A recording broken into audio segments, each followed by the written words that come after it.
everyone, it's a new month here at Steamboat Kids, and we have a new series. It's called Superfan. And I'm curious, what's your favorite sport? Cool, those are all so good. I love sports so much. I love to play sports and I like to watch sports too. And I love to cheer on my team. I mean, if you think about it, that's actually what we're doing when we show kindness. We're cheering each other on. It's kind of like we're super fans of each other.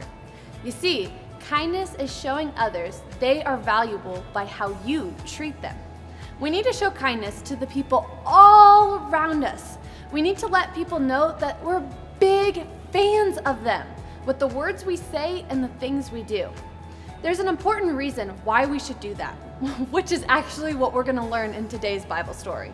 But before we do that, let's kick things over to the guys. Well, we're going to make a cheer. I hope you join in with us, make a little cheer, make a rap, but there's no better way to kick it off than with a kick ball. With a kick ball, pass it back to you off the wall. Oh, And here's a mic. I'll take the mic. I'll make it sweet just like Mike and Ike's. Nice job, everyone. Those are some outstanding cheers. I'm sure if those objects had some feelings, they would feel pretty good right now.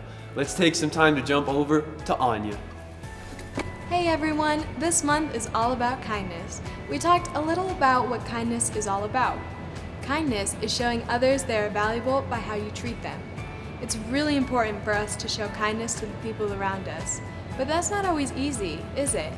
It helps if we can remember where our kindness comes from in the first place. Let's dive into our Bible story and find out where exactly kindness comes from. The Bible. It's 66 books of history, stories, letters, and poetry that fit together to form God's one big story. The epic adventure of how He created us and loves us so much that He made a way to rescue us. As we travel through the Bible, from Genesis to Revelation, we discover people who met God and found their lives changed forever. Now, for an amazing story, inspired by the book of Ephesians, chapter 4, verse 32. Sally Jessup and May Lynn lived in the same town and went to the same school. And both girls had YouTube shows about slime that racked up views from across the world. Get slimed with May! Sally's Slime Creations. The two girls were polite to each other in the hall at school. Hey there! Hi. But they weren't exactly friends either. I'm doing glow-in-the-dark slime next week, so you should do something different. Look, I give my viewers what they want. Which is basically the same thing over and over. Rainbow sand slime, rainbow unicorn slime, rainbow crunchy slime. You're just jealous how many views my rainbow glitter slime got. Whatever. Plus, you use borax in your slime. It's not safe. Is too. Liquid starch is way better. The two girls glared at each other and marched off. A few days later, May watched Sally's newest episode. Sally's Slime Creations. She really should get better theme music. Here's a super important PSA before we get started. You've probably seen some slime recipes that use borax, but borax isn't safe or healthy. Hey, that is not true!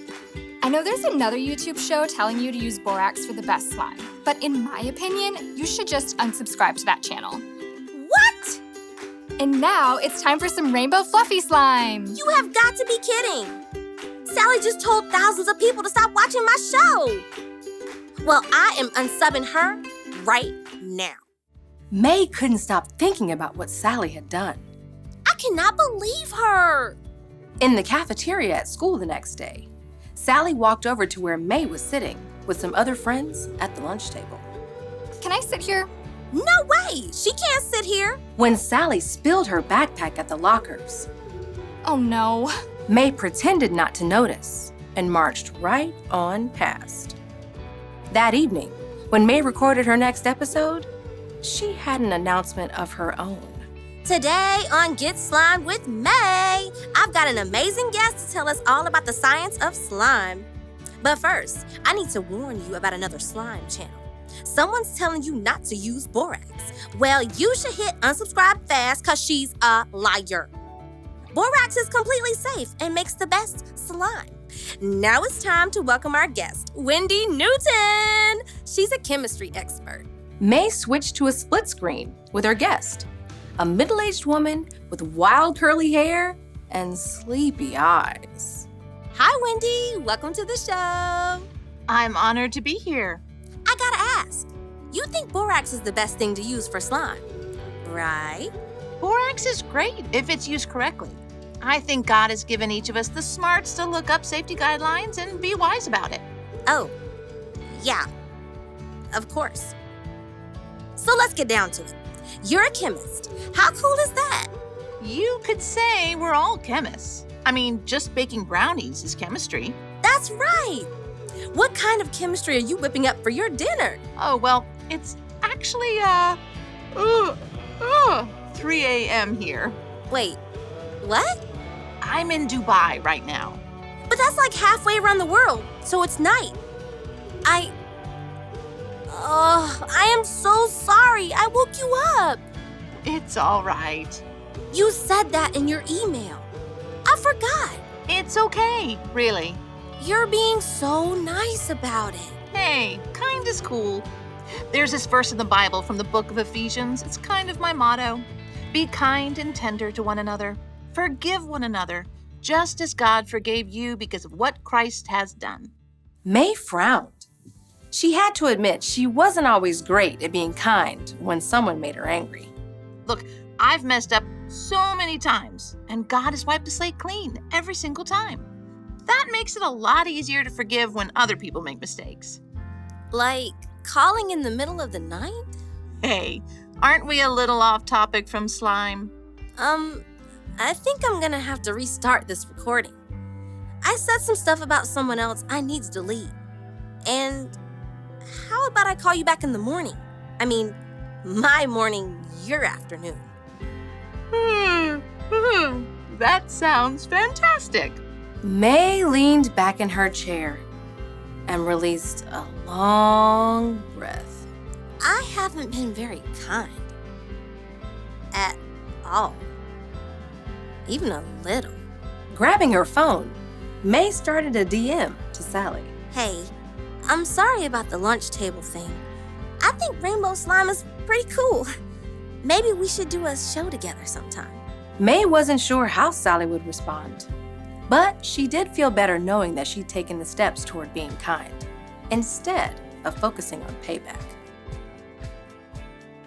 I bet all of you have been in situations before when it was really hard to be kind to someone. It's important to remember that you don't have to let someone be mean to you. If you have a problem with someone that's not getting better, ask an adult for help. You can't control how someone else will act, but you can control how you act.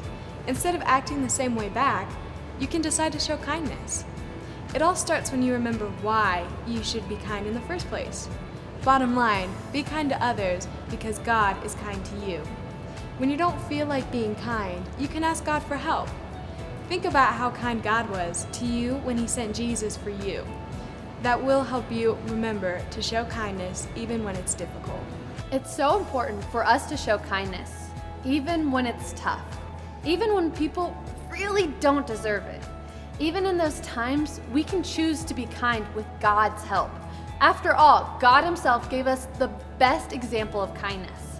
Our bottom line today is be kind to others because God is kind to you.